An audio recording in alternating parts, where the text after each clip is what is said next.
John Blackthorne is an Englishman working for the Dutch Empire to discover the Portuguese settlement in Japan. Once their ship is marooned off the coast of Ajiro, he and his crew are taken prisoners by local samurais. While the Portuguese Catholic Church looks to deem him a pirate to hide their empire's true intentions, John becomes a very important pawn in Toranaga's plots against his political rivals with the intent to become a shogun. Hey folks, Luke Ripa here and welcome back to Wikos, and today I'm going to review the first season of Shogun, the FX show created by Richard Konda and Justin Marks based on James Clavell's book, available in its entirety on Disney+. Before diving into it, be sure to leave a like and subscribe and/or follow Wikos on all our platforms so you won't miss any of our reviews. We are on YouTube, Instagram, Facebook, X, TikTok, and Twitch. Disclaimer: I haven't read James Clavell's book, nor I watched the 1980 miniseries from Paramount Television with Richard Chamberlain and Toshiro Mifune. In other words, I approached the show as a novice. Second disclaimer: the trailers made the Shogun look like a Game of Thrones-like show, but it really isn't. It's a political story, and as such, the politics takes the center stage focus for most of the runtime. That's not to say there aren't action scenes. There are, and they are great, but again, that's not the point of the show nor the story, and it will be extremely clear after the show's midpoint. If you don't accept that, avoid it because the extremely anticlimactic finale, which is perfect for, again, a political show, will probably enrage you. There's also the fact Shogun wants to be very historically accurate. Costumes, hair and makeup, society depiction, language perfectionism when it comes to that time's Japanese. They went to extreme lengths to achieve all of that, which is simply beautiful and really makes Shogun one of the best looking shows you will see this year or simply ever. However, the story, and of course this applies to the book and the previous adaptation,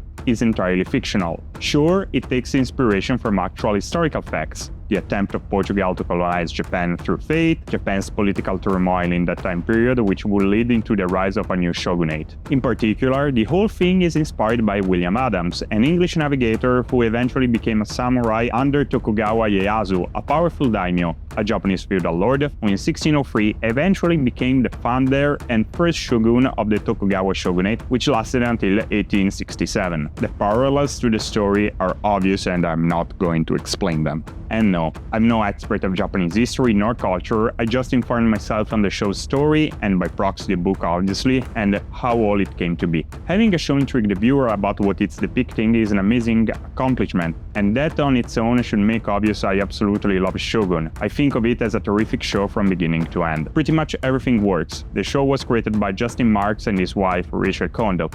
While the latter is at her first gig, the former wrote the Top Gun Maverick story, created the highly rated Star Thriller series counterpart, wrote Favreau's The Jungle Book screenplay, as well as Street Fighter: The Legend of Chun-Li. So yeah, Shogun, it's his apology to Japan after that last movie I listed. And yes, I don't generate these credits, but I had to make the joke, so I had no choice. In all seriousness, they did a fantastic job in adapting Clavell's novel and also fixing some of its shortcomings, as well as updating it for 2024's audiences. Now that they made some political correctness changes, if you think you spotted any of them, especially when it comes to Mariko's defiant actions, they are actually pretty close to the novel.